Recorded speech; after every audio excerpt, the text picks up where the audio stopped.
The ship screamed through the atmosphere like a dying animal. Metal groaned and twisted as the hull tore apart piece by piece.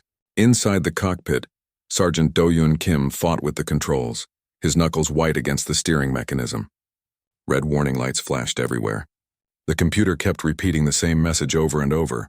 Critical failure, critical failure, critical failure. He had been on a simple reconnaissance mission. Just map the outer sectors near the Crimson Nebula and return home. Nothing dangerous. Nothing complicated. But space never cared about simple plans. A gravitational anomaly had appeared from nowhere, pulling his ship into its grip like a giant invisible hand. Now he was falling toward an unknown moon, and there was nothing he could do to stop it. The impact came hard and fast. Do-Hyun's body slammed forward against the safety harness. His head cracked against something metal. Everything went dark for a moment. When his eyes opened again, smoke filled the cockpit. Sparks flew from broken panels. He could hear the hiss of escaping air somewhere behind him. Moving hurt. Everything hurt. But Do-Hyun forced himself to unbuckle the harness and stand. Years of military training took over. First rule of survival, assess the situation. He grabbed the emergency kit from under his seat and kicked open the damaged cockpit door. The outside world was strange and beautiful.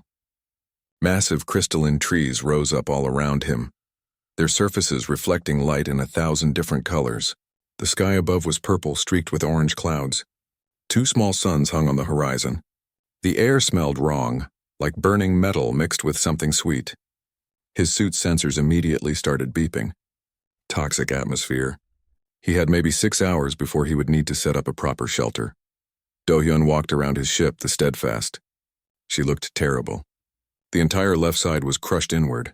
The main hull had 3 large tears in it. Fuel was leaking from somewhere underneath. The navigation array on top was completely gone, probably burned up during entry. He pulled out his data pad and started making notes. Damage to hull sections 1, 3, and 7. Fusion core offline. Communication systems dead. Life support barely functioning. Any normal person might have sat down and waited for rescue. Any normal person might have given up. But Do-Hyun was not normal. He was a combat engineer from the Terran Defense Fleet. He had fixed ships in the middle of battles. He had rebuilt engines while under enemy fire. This was just another problem to solve. He set up a basic camp inside the least damaged section of the ship. The cargo bay still had atmosphere, so he could take off his helmet there. His emergency supplies included 2 weeks of food, water recycling equipment, and basic tools. Not much, but enough to start. The first priority was power. Without power, nothing else mattered. Do-Hyun spent the rest of that day pulling apart damaged panels and tracing power lines. The fusion core had shut down automatically during the crash. That was good. It meant the core itself might still be intact. But the power distribution network was a disaster. Melted wires, broken relays, and shorted circuits everywhere.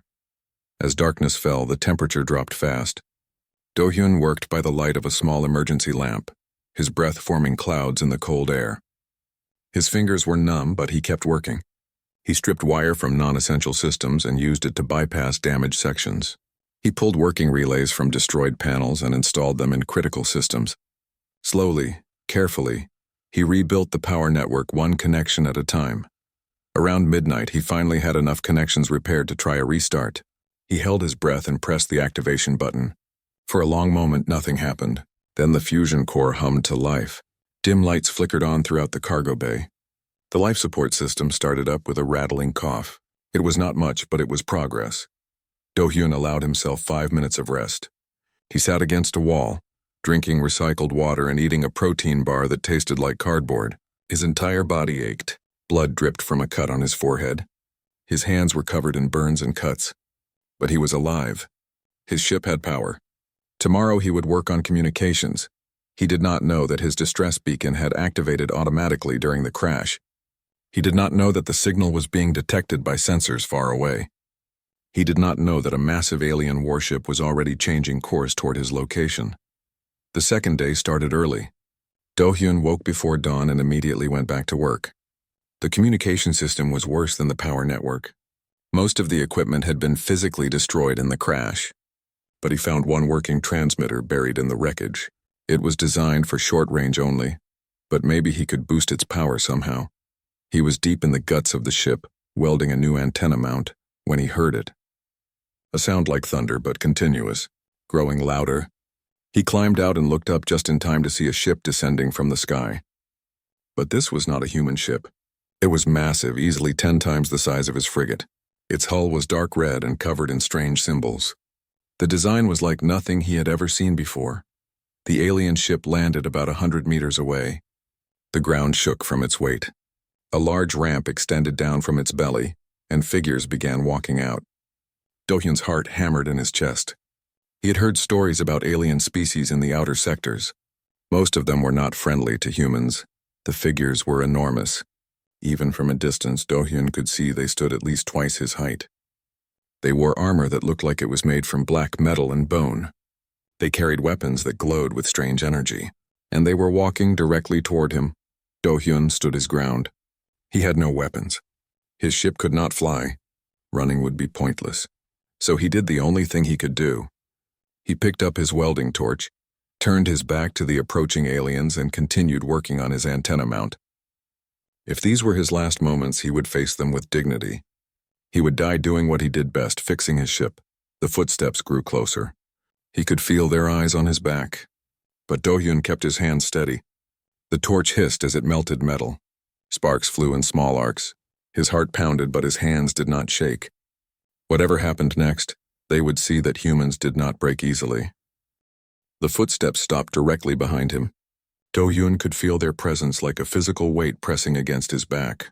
The largest one spoke first, her voice deep and resonant like rolling thunder. The words were alien, harsh and clicking, but his suit's translator kicked in after a few seconds. Human, you will stop your work. You will surrender yourself to the authority of the Vrakesh Empire. Do-hyun finished the weld he was working on before responding. He set down his torch carefully and turned around slowly. What he saw made his breath catch despite his training. The speaker stood nearly 9 feet tall. Her skin was covered in obsidian black scales that gleamed in the sunlight. She had 4 arms, each one thick with muscle. Her face was elongated, reptilian, with amber eyes that glowed with an inner light. Horns swept back from her head in an elegant crown. She wore armor made of dark metal, decorated with gold symbols that probably meant rank or achievement. Behind her stood at least 20 more warriors, all similarly massive and intimidating. But what struck Do-hyun most was not her size or her appearance. It was the way she stood, proud, commanding. This was someone used to being obeyed without question. "I hear you," Do-hyun said calmly. His voice did not shake. "But I cannot surrender right now. I need to fix my ship first. After it is repaired, we can discuss terms." The translator must have worked both ways because all 20 warriors suddenly tensed. Several raised their weapons. The large female's eyes widened in what might have been shock or anger. One of the other warriors, a male with silver markings on his armor, stepped forward aggressively. "The human dares to refuse Princess Eren?" His voice was filled with outrage. "Your life is forfeit for such disrespect. I will end you now." The one called Eren raised one of her hands. The male warrior stopped immediately but continued glaring at Do-hyun with pure hatred. Eren studied Do-hyun for a long moment. Her amber eyes moved from his face to his bleeding hands to the damaged ship behind him. "You are alone," she said slowly. "Your ship is destroyed. You have no weapons, no allies, no way to escape. Yet you refuse to surrender?" Do-hyun nodded. "Yes, a soldier's duty is to his mission first. My mission is to return this ship to Terran space. I cannot do that if I surrender now." "Your ship will never fly again," Eren said. It was not cruel, just stating fact. No engineer could repair such damage without a proper facility. "Maybe," Do-hyun admitted. "But I will not know until I try. If I fail, then I fail. But I will not quit before I have even attempted it." Something changed in Eren's expression. The anger faded slightly, replaced by curiosity. She spoke to her warriors in their language, too fast for the translator to catch. Most of them looked confused. The silver-marked male, who Do-hyun guessed was her second in command, argued with her heatedly. Finally, Eren barked what was clearly an order. The warriors lowered their weapons reluctantly. "I am Princess Eren, 3rd daughter of Supreme Vrakos, commander of the 7th expansion fleet of the Vrakesh Empire." Her voice carried the weight of authority. "I will grant you 1 planetary cycle to demonstrate your ability to repair this vessel.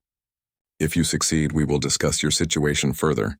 If you fail, you will surrender unconditionally. Agreed?" Do-hyun understood this was not really a negotiation. but it was better than immediate capture or death. He nodded. Agreed. Kyle, Aaron gestured to the silver-marked warrior. Post guards around this area. The human is not to be harmed or interfered with, but he does not leave this site. Kale's expression showed exactly what he thought of these orders, but he obeyed. He barked commands and warriors spread out around the crash site. Aaron stood watching Do-hyun for another moment. What is your designation, human? Sergeant Do-hyun Kim, Terran Defense Fleet Engineering Corps. Do-hyun, she repeated, the name sounding strange in her mouth. I will return at sunset to observe your progress. She turned and walked back toward her ship, her warriors following. Only the guards remained, standing at a distance but clearly watching his every move. Do-hyun waited until the alien vessel lifted off before he allowed himself a small sigh of relief. Then he picked up his welding torch and went back to work. The rest of the day passed in a blur of focused labor. Do-hyun worked on the communication system until his eyes burned from exhaustion. The guards watched but did not interfere.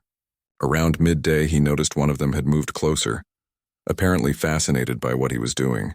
The guard was female, smaller than Aaron but still twice Do-hyun's height, with green scales instead of black. She watched him bypass a damaged circuit board using parts from 3 other broken boards. When he got it working, she made a sound that might have been approval. Do-hyun glanced at her but said nothing. He had work to do. True to her word, Aaron returned at sunset. She arrived alone this time, walking from wherever she had landed her personal transport. Do-hyun was on his back under a panel reconnecting fuel lines. He heard her approach but did not stop working. Your progress? She asked. Power is at 40% capacity, Do-hyun said, his voice slightly strained from the awkward position. Life support is stable. Communication systems are still offline but improving. Propulsion is next. You have accomplished this in 1 cycle? There was something in her voice. Surprise, maybe. I am an engineer, Do-hyun said simply. This is what I do. He slid out from under the panel and stood up, wiping grease from his hands. Aaron was studying the ship with what looked like genuine interest. She walked around it slowly, examining the repairs he had made. Your people, she said after a while. You are a minor species, small, physically weak compared to most spacefaring races. Your technology is adequate but not exceptional. Yet you attempt this impossible task with such confidence. Why? Do-hyun thought about how to answer that. Humans learned a long time ago that the universe does not care about us. We are not the strongest. We are not the smartest. We do not have ancient technology or genetic advantages. All we have is determination. We survive because we refuse to give up. That is what makes us human. Aaron's amber eyes fixed on him intensely. Among my people, such determination is called the warrior's heart. It is our highest virtue. We respect strength, but we revere the will to continue despite impossible odds. Then maybe humans and Vrakesh are not so different, Do-hyun said. Aaron made a sound that might have been laughter. You have courage, Do-hyun of Terra. Foolish courage perhaps, but courage nonetheless. I will return tomorrow. She left without another word. Do-hyun watched her go, then returned to his ship. He worked through the night by portable light, his hands moving automatically even as his mind turned over the day's events. These Vrakesh were warriors. They respected strength and determination. That was good. It meant they might respect humanity once they understood what humans were capable of. As dawn broke over the crystalline forest, Do-hyun allowed himself 2 hours of sleep. Then he woke and immediately returned to work. He had repairs to finish and apparently an audience to impress. Aaron came every day after that, sometimes in the morning, sometimes at midday, sometimes at night. She never announced herself. She would simply appear, watch him work for a while, and ask questions. At first, Do-hyun found it distracting, but he quickly learned that she was genuinely curious, not just checking to make sure he was following her orders. On the 3rd day, she brought equipment with her. A large container filled with tools and spare parts from Vrakesh technology. She set it down near where he was working on the hull breach. Your primitive tools are insufficient, she said. Use these. Do-hyun looked at the container, then at her. I appreciate the offer, but I will fix my ship with what I have. If I cannot repair it myself, then I do not deserve to fly it. Aaron's expression was unreadable. This is pride speaking. Pride is worthless if it leads to failure. It is not pride, Do-hyun said, turning back to his work. It is principle. I broke my ship when I failed to navigate properly. Therefore, it is my responsibility to fix it. Using your tools would be like admitting I cannot solve my own problems." For a long moment, Aaron said nothing. Then she picked up the container and moved it back to where she had been standing, but she did not take it away. It sat there for the rest of the day, untouched. That night, as Do-Yun worked by portable light, Aaron surprised him by sitting down on a piece of wreckage nearby. She had never stayed this long before. He glanced at her but continued welding a structural support beam. "Tell me about your world," she said suddenly. Do-Hyun paused, surprised by the question. "Earth, what do you want to know?" "Everything. Your people, your history, how you came to travel the stars." So Do-Hyun talked while he worked. He told her about Earth, a small blue planet with one moon. He explained how humans had been trapped on that single world for most of their existence, fighting and struggling and nearly destroying themselves multiple times. He described the moment when they finally reached beyond their atmosphere, how they built their first colonies on Mars and the lunar surface through sheer stubbornness and determination. "We had no one to teach us," he explained. "No ancient civilization left us technology. No friendly aliens showed us the way. Every step forward came from human sweat and human blood. When our first colony ship failed and killed everyone aboard, we built another one. When our early fusion reactors melted down, we learned from the mistakes and built better ones. Progress was slow and painful, but we never stopped." Aaron listened silently. When he finished, she spoke. "Among the Vrakesh, there is a saying, 'The blade that is forged in the hottest fire is the strongest blade.' Your people were forged in a very hot fire. Maybe," Do-Yun said, "or maybe we are just too stubborn to know when to quit." Over the following days, a pattern developed. Aaron would come and watch him work. They would talk about their respective cultures. Do-Hyun learned that the Vrakesh Empire controlled dozens of systems. Their society was built around martial honor and personal achievement. Children were tested from birth, sorted into different castes based on their abilities. Warriors were the highest caste, followed by engineers and scientists, then workers and servants. "Sounds harsh," Do-Hyun commented one afternoon. He was elbow deep in the propulsion system, trying to repair a damaged thruster alignment module. "It is efficient," Aaron corrected. "Everyone knows their place.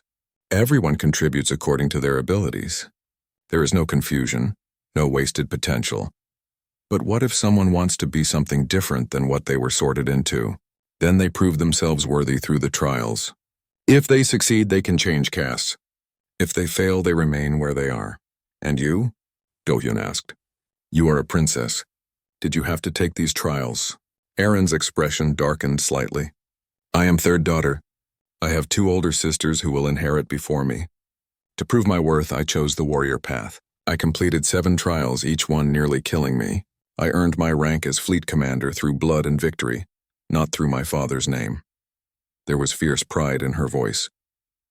Do-Hyun understood. She had something to prove just like he did.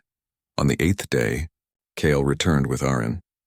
The silver-marked warrior had been absent since the first encounter, but now he stood behind the princess, his expression hostile as always.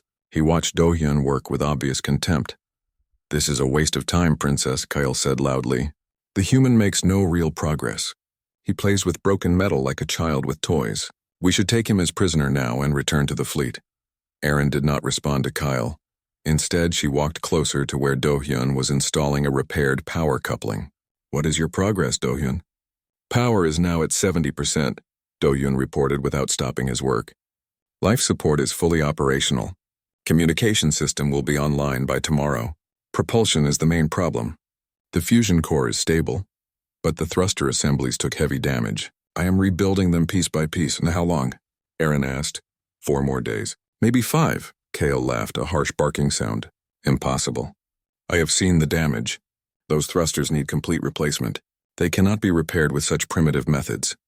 Do-Hyun set down his tools and stood up, facing Kale directly. The Vrakesh warrior towered over him, easily 3 times his weight and twice his height, but Do-Hyun met his eyes without flinching. "You're right," Do-Hyun said calmly. "They cannot be repaired using standard methods. So I am not using standard methods. I am improvising, adapting, making new solutions from old parts. That is what engineers do." "You speak of impossibilities as if determination alone can overcome the laws of physics," Kyle sneered. "No, Do-hyun said. I speak of possibilities that you cannot see because you have given up before trying. That is the difference between us. For a moment, Do-hyun thought Kale might attack him. The warrior's forearms tensed. His hand moved toward his weapon, but Aaron stepped between them. Enough, she commanded. Kyle returned to the ship. I will join you shortly. Kale clearly wanted to argue, but he obeyed. He cast one more hateful glare at Do-hyun before turning and walking away. When he was gone, Aaron looked at Do-hyun with what might have been amusement. You enjoy antagonizing my second in command? No, Do-hyun said honestly, but I will not apologize for speaking truth. If he cannot accept that, it is his problem, not mine. Aaron made that sound that might have been laughter again. You are either very brave or very foolish. I have not decided which. Maybe both, Do-hyun admitted. As the sun set that evening, Do-hyun reached an important milestone. The communication system came online fully. He immediately sent out a distress signal on all Terran military frequencies. The signal was weak and would take time to reach any human ships, but it was broadcasting. He was no longer completely alone. Aaron watched the signal go out with an unreadable expression. Your people will come for you now. Eventually, Do-hyun agreed. But it might take weeks or months. The Terran fleet does not have many ships in this sector. And if they arrive while you are still under my protection? Do-hyun met her gaze. Then I hope both our peoples are smart enough to talk before they shoot. Something changed in that moment. Do-hyun could not quite define it, but the way Aaron looked at him shifted. There was a new intensity in her amber eyes, a consideration that had not been there before. Your ship will fly again, she said quietly. I see that now. Against all logic, against all reason, you will make it work, because you refuse to accept any other outcome. That is the plan, Do-hyun said. Aaron nodded slowly. Then she turned and walked away into the growing darkness. Do-hyun watched her go, wondering what thoughts were moving behind those alien eyes. Then he shook his head and returned to work. He had 4 more days to make the impossible happen. The fusion core sat before Do-hyun like a metal heart torn from a dying giant. He had spent the last 2 days carefully removing it from the ship's engine compartment. Now it lay on the ground, surrounded by diagnostic equipment and scattered tools. The readings were worse than he feared. The core itself was intact. That was good, but the magnetic containment system had been damaged beyond simple repair. Without proper containment, the fusion reaction would burn through the housing in seconds. Without the reaction, the ship would never fly. It was the kind of problem that required a shipyard, specialized equipment, and trained technicians. It was exactly the kind of problem Do-hyun had no solution for. He sat on the ground next to the core, studying it from every angle. 3 days without real sleep had left his mind fuzzy, but he forced himself to focus. There had to be an answer. There was always an answer. He just needed to find it. Aaron arrived in the early morning light. She had come every day at dawn for the past week. Sometimes she brought food that her people ate, strange fruits and dried meat that Do-hyun's stomach could barely tolerate. Sometimes she just watched him work in silence. Today she stood looking at the exposed fusion core with what might have been concern. This is the final obstacle? She asked. Yes, Do-hyun said tiredly. Everything else is repaired or close enough to functional, but without the core working properly, nothing else matters. Can it be fixed? Do-hyun was quiet for a long moment. I do not know. The damage is extensive. The parts I need do not exist anywhere on this moon. I would need access to advanced manufacturing, rare materials, and about 3 weeks of work. But you will try anyway. It was not a question. Aaron knew him well enough by now to understand he would not give up, even when facing impossible odds. Do-hyun nodded slowly. I have one idea. It is dangerous. It might not work, but it is the only option I have. He stood and walked over to where Aaron's container of Rakesh equipment still sat, untouched since the day she had brought it. He knelt down and opened it, sorting through the alien technology inside. Power regulators, energy conduits, magnetic field generators designed for Rakesh systems. I thought you refused to use our technology, Aaron observed. I refuse to use it to replace my ship's systems, Do-hyun corrected. That would be like putting a different heart into a different body. But if I can adapt your technology to work with mine, create a hybrid system that combines both designs, that is different. That is engineering. He pulled out several components and began examining them closely. Vrakesh technology operated on different principles than human tech. Their power systems used crystalline matrices instead of metal conductors. Their magnetic fields were shaped differently, optimized for their larger, more robust designs. But the underlying physics was the same. Energy was energy. Magnetic fields were magnetic fields. This will take time, Do-hyun said, already beginning to disassemble a Vrakesh power regulator. 3 days minimum, maybe 4. Then you should begin, Aaron said simply. What followed were the most intense 3 days of Do-hyun's life. He worked without stopping, without sleeping, barely pausing to eat or drink. The hybrid system he was building had never been attempted before. He was combining 2 completely different technological philosophies, trying to make them work together in harmony.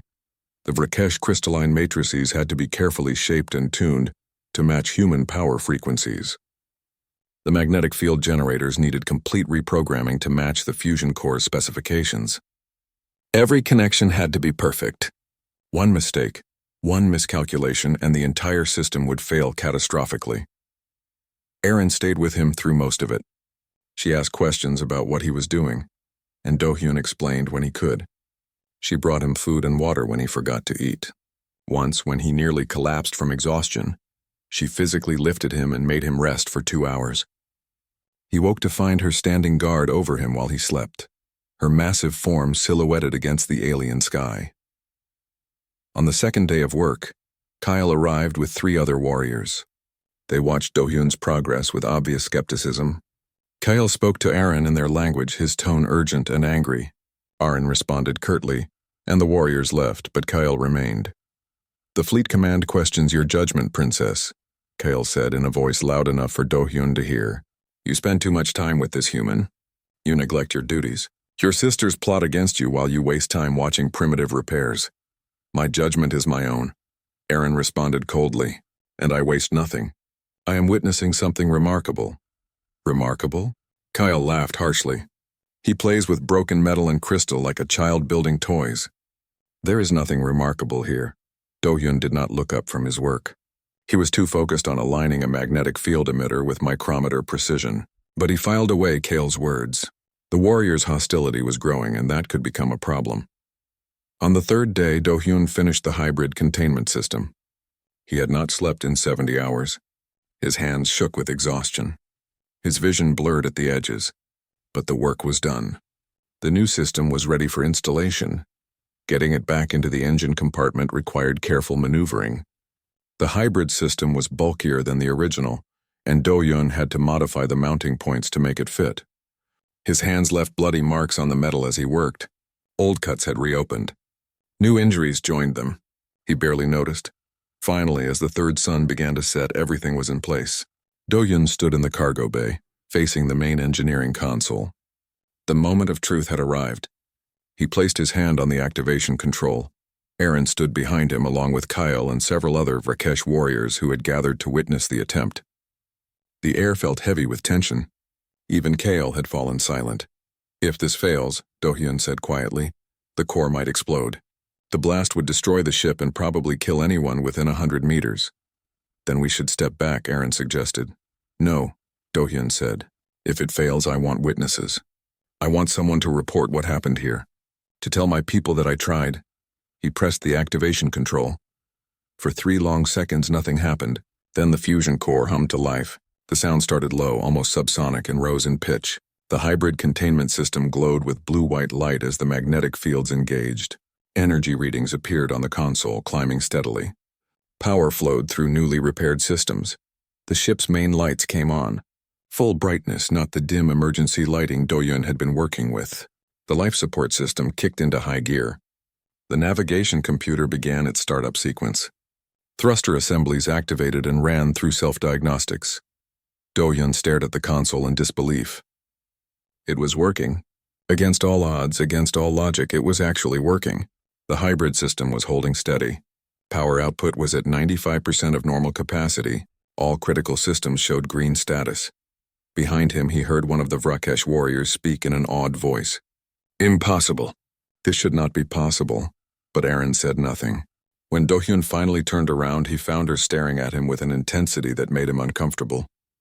Her amber eyes glowed in the ship's light. Her forearms were held in a position that he had learned meant deep respect or reverence among her people. "You have done it," she said softly. "You have accomplished what no Vrakesh engineer would have attempted. You took broken pieces and made them whole. You combined two different technologies that should never work together and forced them into harmony through skill and determination alone." Do-hyun swayed on his feet, suddenly aware of how exhausted he was. "I just fixed my ship. That is all." "No," Aaron said firmly. "You have proven something far more important. You have proven that humanity deserves respect, that your people's reputation for impossible achievement is well earned." She stepped closer, looking down at him from her towering height. "In my culture, when a warrior accomplishes a deed deemed impossible by others, they are declared worthy of legacy. They are granted the highest honor, the right to pass their strength to the next generation. Do you understand what I'm saying?" Do-hyun's exhausted brain struggled to process her words. "I am not sure I do." Aaron's expression was intense, focused entirely on him. "I am saying that you, Do-hyun of Terra, have proven yourself worthy in the eyes of the Vrakesh Empire. And I wish to honor that worthiness in the traditional way." Before Do-hyun could ask what that meant, his legs gave out. 3 days without sleep finally caught up with him. The last thing he saw before darkness took him was Aaron's forearms reaching out to catch him before he hit the ground. Do-hyun woke in a bed that was too large and too soft. His first confused thought was that he had died and somehow ended up in whatever afterlife awaited combat engineers. His second thought was that his entire body hurt in new and interesting ways. He forced his eyes open and found himself staring at an unfamiliar ceiling made of dark metal and carved with intricate patterns. He sat up slowly, wincing at the pain in his muscles. He was in a room aboard a ship, but not his ship. This room was huge, easily 5 times the size of his cargo bay. The bed he lay in was scaled for someone much larger than him. Everything around him screamed wealth and status. The door opened and Aaron entered. She had to duck slightly to fit through the entrance. She carried a tray with food and water. "You're awake," she observed. "Good. You have been unconscious for 18 hours. My medical officer said your body simply shut down from exhaustion." Do-hyun accepted the water gratefully and drank deeply. "My ship is secure. I had it moved to my flagship's hangar bay for protection. It continues to function perfectly. Your hybrid system is remarkable." The food on the tray looked more compatible with human biology than what Aaron usually brought. Someone had gone to effort to find things he could actually eat. Do-hyun ate slowly while Aaron watched him with that same intense expression she had worn before he collapsed. "We need to talk," she said after he finished eating. "All right." Aaron settled herself on the floor, sitting cross-legged in a way that looked almost meditative. Even sitting, she was nearly as tall as Do-hyun standing. "In my culture, there is a tradition. When a warrior accomplishes a deed that others deem impossible, they are declared worthy of legacy. This is the highest honor we can bestow. It means the warrior has proven their genetic line is strong and should be passed to future generations." Do-hyun nodded slowly, not sure where this was going. "You have proven yourself worthy," Aaron continued. "Not just through repairing your ship, but through your determination, your skill, and your refusal to surrender. By Vrakesh law and tradition, you have earned the right to any honor you desire." "That is generous," Do-hyun said carefully, "but I do not need honors. I just want to repair my ship and go home." "I understand," Aaron said, "but I wish to offer you a specific honor. In Vrakesh culture, when one warrior recognizes another as worthy, it is traditional to propose genetic partnership, the creation of offspring who will inherit the strength of both parents." It took a moment for Do-hyun's tired brain to process what she was saying. When understanding finally came, he nearly choked on the water he was drinking. "You want," he started, then stopped. "You are proposing that we have children together?" "Yes," Aaron said simply. "You possess qualities that are rare and valuable: intelligence, determination, the ability to adapt and overcome impossible obstacles. These traits combined with Vrakesh strength and resilience would create offspring of exceptional quality. It would be an honor for both our genetic lines." Do-hyun set down the water cup carefully. His mind raced. This was not at all what he had expected. "Princess Aaron, I am honored by your offer, truly, but I must respectfully decline." Aaron's expression changed immediately. The intensity in her eyes shifted to something else. Confusion, perhaps, or hurt. "You refuse?" "Yes," Do-hyun said gently. In human culture, we do not make such decisions based solely on genetic compatibility or proven worthiness. We value emotional connection. Partnership between humans is built on mutual affection, shared experiences, and personal choice based on feelings, not just practical considerations. You do not find me worthy? Aaron's voice had an edge to it now. It is not about worthiness, Do-hyun tried to explain. You are clearly an exceptional individual, but I barely know you. We come from different worlds, different species. This is too important a decision to make quickly. Aaron stood abruptly, her forearms tensed. Among my people, such a proposal is never refused. To refuse is to declare the proposer unworthy. You insult me with this rejection. That is not my intention, Do-hyun said quickly, standing as well despite his exhaustion. I simply need time. I need to understand you better. In human culture, we call this courtship. We spend time together, learn about each other, build emotional bonds before making such commitments. Emotional bonds? Aaron repeated the words like they were foreign concepts. We are not speaking of emotions. We are speaking of genetic legacy, of creating strong offspring who will benefit both our species. But for humans, it is about emotions, Do-hyun insisted. We cannot separate the two. Children born without love between their parents are children born into sadness. Aaron stared at him for a long moment. Then she turned and walked toward the door. Before leaving, she looked back. You have refused the highest honor my people can offer. By our law, this is an insult that demands response. I must consult with my father and the fleet command. Until then, you will remain aboard the ship as my guest. The way she said guest made it clear that he was actually a prisoner. The door closed behind her with a heavy thud. Do-hyun sat back down on the oversized bed and put his head in his hands. He had just made a massive diplomatic mistake and he had no idea how to fix it. Over the next 2 days, Do-hyun remained in his quarters. Guards stood outside his door at all times. Meals were brought to him by silent servants. No one would answer his questions or tell him what was happening. He was completely isolated. On the 3rd day, the door opened and Kale entered.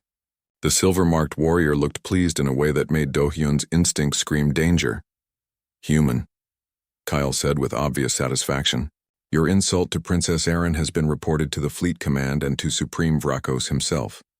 There is great anger among our people. Many call for your immediate execution. I did not mean to insult anyone, Do-hyun said calmly, though his heart hammered in his chest. It was a cultural misunderstanding. Cultural misunderstanding? Kale laughed. You reject the princess's proposal?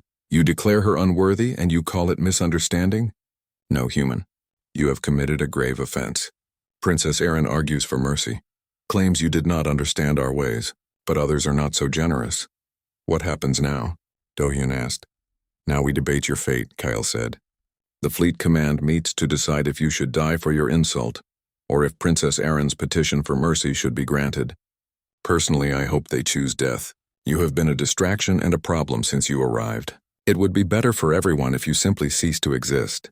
Kyle left and Do-hyun was alone again with his thoughts. He had survived a ship crash, repaired what should have been irreparable damage, and earned the respect of an alien princess. Now he might die because of a cultural misunderstanding about marriage proposals. The irony was not lost on him. That night, Aaron came to his quarters. She looked tired, frustrated, and angry all at once. She dismissed the guards and entered alone, closing the door behind her. I have been arguing your case for 3 days, she said without preamble. My father wants you executed. Half the fleet command agrees with him. They say you have insulted not just me but all of Rakesh through your rejection. I am sorry, Do-hyun said sincerely. I truly did not understand what my refusal meant in your culture. I know, Aaron said, and some of the anger left her voice. I have been studying human culture through our databases. I begin to understand this concept you call courtship. This idea that emotional connection must exist before physical partnership. It is strange to us, but I see it as genuine. She sat down heavily, all forearms hanging loose in a gesture of exhaustion. I have proposed a compromise to save your life. The trials of proving. If you undergo the trials and succeed, you will earn the right to refuse my proposal legitimately. Your refusal will no longer be considered an insult but a demonstration of your worthiness to make your own choices. What are these trials? Do-hyun asked. Aaron's expression was grim. 3 tests: combat, intellect, and endurance. They are designed to push Rakesh warriors to their absolute limits. Many die in the attempt. For a human, smaller and weaker than our people, they will be nearly impossible. But not completely impossible? No, Aaron admitted. Not completely. Do-hyun thought about his options. Die now for refusing the proposal, or face potentially deadly trials for the chance to refuse legitimately. The choice was obvious. I accept, he said. When do the trials begin? Aaron looked at him with something that might have been admiration or might have been pity. Tomorrow at dawn. And Do-hyun, I will be honest with you. I do not expect you to survive, but I hope you prove me wrong. She left him alone with his thoughts and the knowledge that tomorrow he would face challenges designed to kill warriors twice his size and 3 times his strength. But that was all right.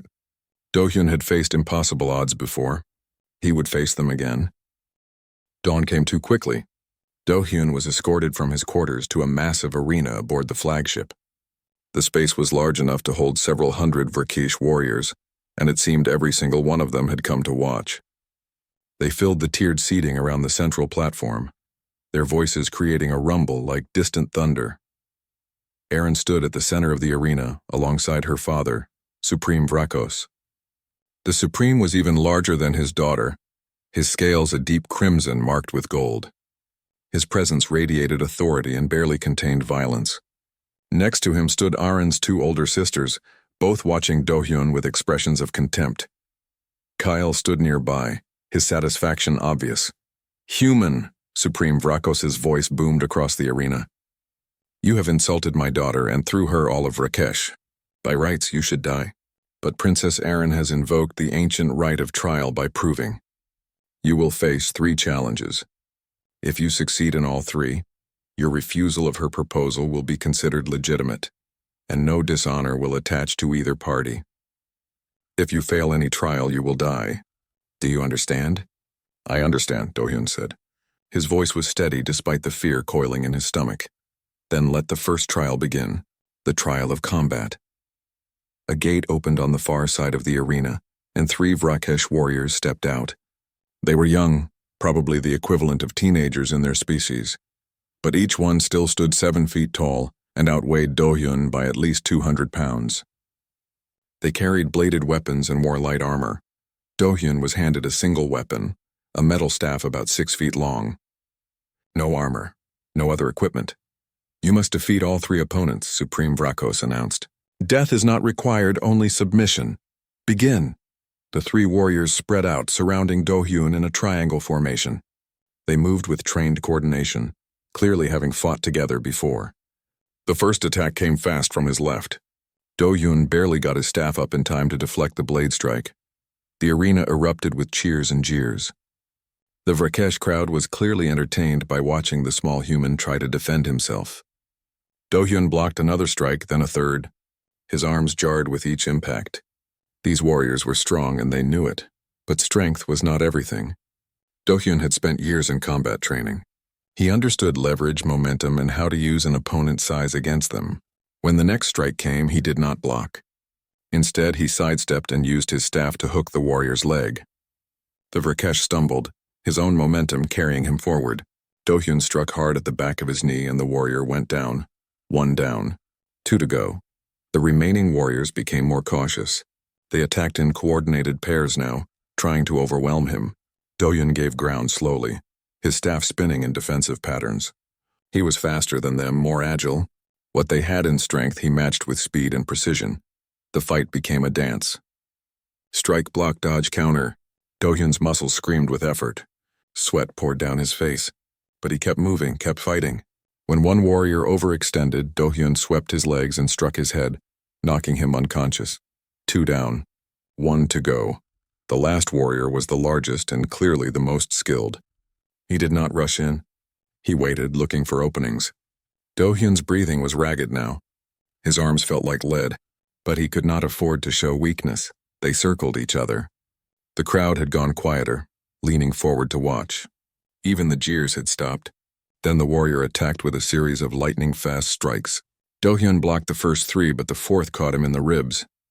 Pain exploded through his side. Something cracked, he rolled away, gasping. The warrior followed, pressing his advantage. Do-hyun knew he could not win through direct combat anymore. He was too injured, too tired. So he did something unexpected. He threw his staff directly at the warrior's face. The Vrakesh reacted instinctively, blocking the thrown weapon with his blade.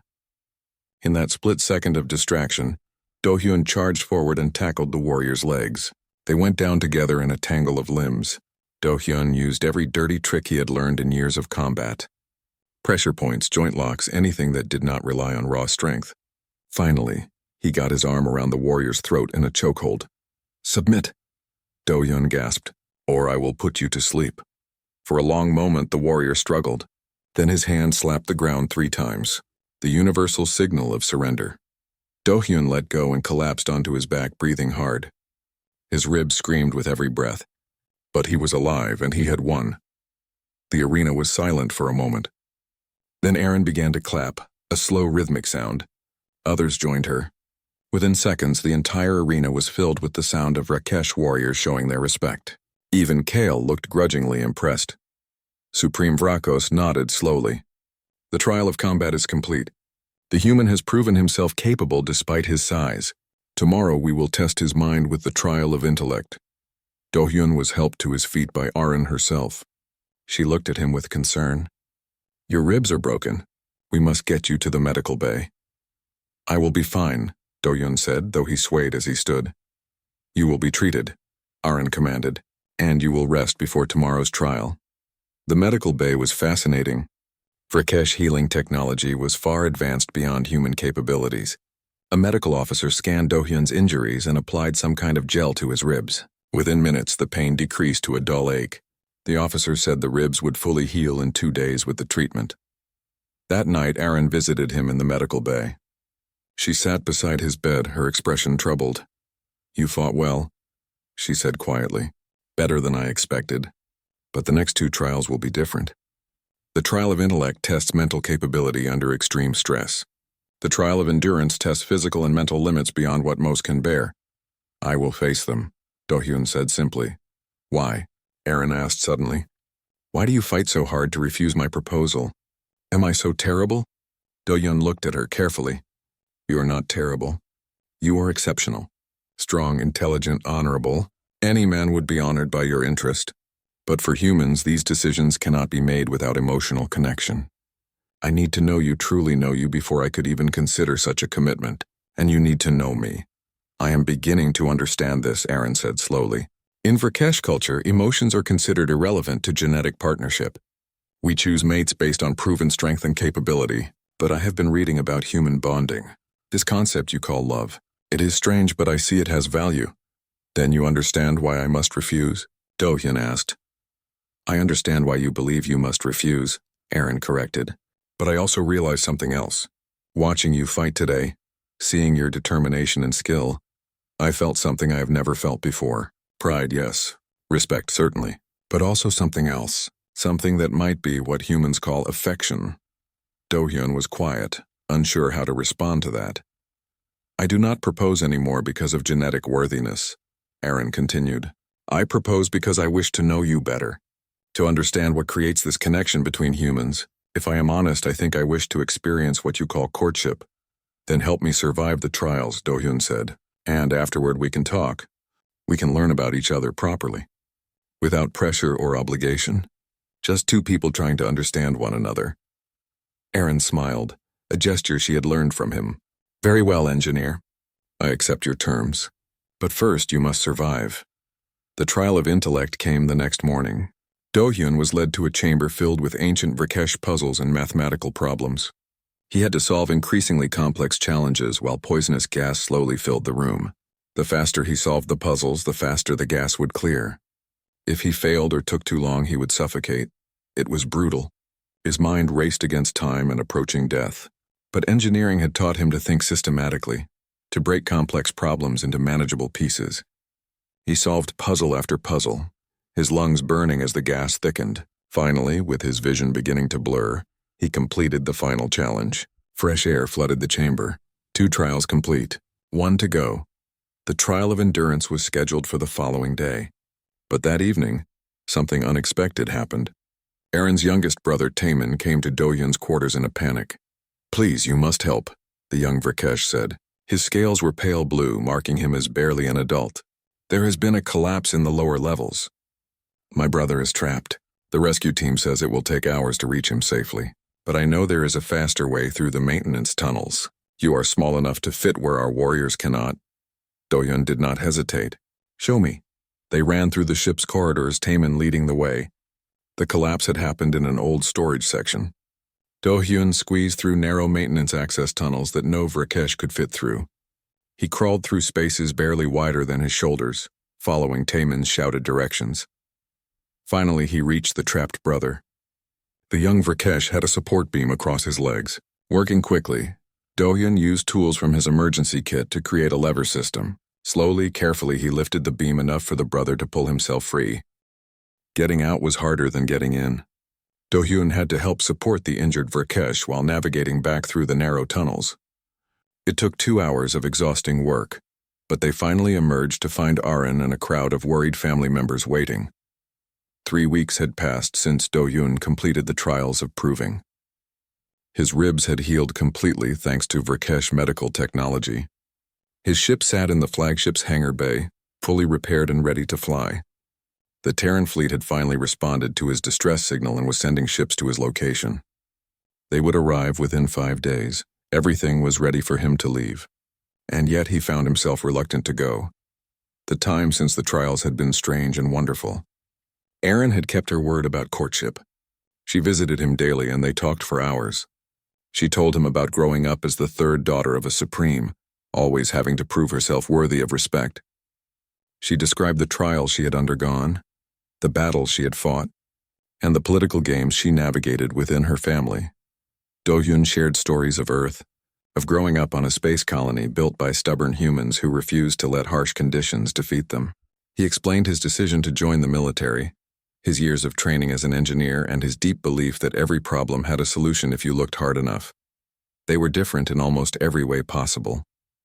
But they were also similar in the ways that mattered. Both were warriors in their own right.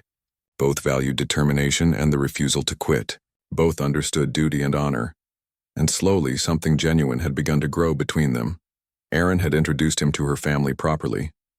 Supreme Vrakos had been gruff but respectful after the trials. Her 2 older sisters, Mireille and Jiwon, had been skeptical at first but gradually warmed to him. Young Taemin had become something like a friend, constantly asking questions about human technology and culture. Even Kale had begrudgingly shown respect, though he still clearly did not approve of the princess spending so much time with a human. Now, as Do-hyun stood in the observation deck of the flagship looking out at the stars, he felt torn. Part of him wanted to return home, to report to his superiors and resume his duties. But another part, a growing part, wanted to stay. You are troubled. Do-hyun turned to find Aaron approaching. She had learned to move quietly when she wanted to, despite her size. She joined him at the window, looking out at the same stars. The Terran ships will be here soon, Do-hyun said. I need to decide what I am going to tell them. You could tell them the truth, Aaron suggested. That you crashed, repaired your ship, and made contact with a new species. That would be accurate. It would also start a diplomatic incident, Do-hyun said. First contact between humanity and the Vrakesh Empire should be handled carefully. Not by a sergeant who accidentally crashed on one of your moons. Aaron was quiet for a moment. What do you want to happen, Do-hyun? I want our peoples to be allies, he said honestly. Humanity is young in the galactic community. We are small and not particularly strong, but we are determined and innovative. The Vrakesh are powerful and honorable. Together, both our species could benefit. But that kind of alliance needs proper diplomacy, not a marriage proposal that started as a cultural misunderstanding. Is that all you want? Aaron asked softly. Just an alliance between our species? Do-hyun looked at her. Really looked at her. At some point during the past 3 weeks, he had stopped seeing her as a terrifying alien warrior. Now he saw Aaron, a person with hopes and doubts and dreams, someone who had challenged him and protected him and taught him about an entirely different way of seeing the world. No, he admitted, that is not all I want. But I am a soldier, Aaron. I have duties and obligations. I cannot simply abandon them no matter what I feel. Then what do? We build something new, Do-hyun said. When the Terran fleet arrives, I will recommend formal diplomatic contact with the Vrakesh Empire. I will volunteer to serve as a liaison if they allow it. That will give me a legitimate reason to return here, to continue learning about your culture, To continue what we have started, Aaron smiled. You wish to continue courtship? Yes, Do-hyun said. If you still want to. I do, Aaron said simply. You have taught me much about emotional connection, Do-hyun of Terra. I find I enjoy it. The Vrakesh way is efficient, but your way has value too. Perhaps we can find a balance between both approaches. Over the next few days, preparations were made. Supreme Vrakos agreed to meet with the Terran fleet representatives when they arrived. It would be informal at first, just an initial contact to establish basic communication, but it was a start. Aaron worked with her father and sisters to prepare talking points about Vrakesh culture and interests. Do-hyun helped draft documentation about human territory and diplomatic protocols. Kale supervised security arrangements, making sure the initial meeting would be safe for both sides.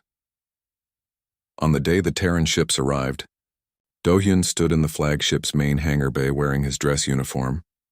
It felt strange after weeks in casual clothes. 3 Terran frigates took up positions around the Vrakesh flagship. Communications were established, and then, after brief negotiations, a shuttle was allowed to dock. Captain Soman Park emerged from the shuttle with a diplomatic team and a security detail. She was a stern woman with iron-gray hair and sharp eyes. When she saw Do-hyun standing between Aaron and Supreme Vrakos, her expression became very carefully neutral. Sergeant Kim, she said formally, your distress signal was received 3 weeks ago. We are relieved to find you alive. Please report your status. Captain Park, Do-hyun saluted properly. I am in good health and ready to return to duty. However, I have information of critical importance regarding first contact with a new species. What followed were several hours of careful negotiations. Do-hyun explained everything that had happened. The crash, the repairs, his meetings with Aaron, the cultural misunderstanding, and the trials. Captain Park listened with an expression that revealed nothing. Supreme Vrakos spoke about Vrakesh territory and their interest in opening diplomatic channels with humanity. Aaron added her own observations about human potential and worthiness. The diplomatic team took extensive notes. Finally, Captain Park asked to speak with Do-hyun privately. They retreated to a small conference room while the others waited. Sergeant Kim, she said once they were alone, I need to understand something. Are you here under duress? Do these aliens hold any leverage over you? No, Captain, Do-hyun said firmly. I am here by choice. Princess Aaron saved my life and protected me while I repaired my ship.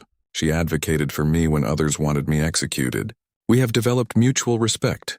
Mutual respect, Captain Park repeated slowly. Is that all? Do-hyun met her eyes. No, Captain. If I am being completely honest, it is more than respect. Princess Aaron and I have been engaging in what humans would call courtship. We are exploring the possibility of a relationship. Captain Park's expression remained neutral, but something flickered in her eyes. You understand, this complicates matters significantly. Yes, Captain. However, she continued, it also presents opportunities. If you have genuinely built a personal connection with Vrakesh leadership, that could be valuable for future diplomatic relations. Command will need to discuss this at length, but I am tentatively authorized to offer you a new assignment. What kind of assignment?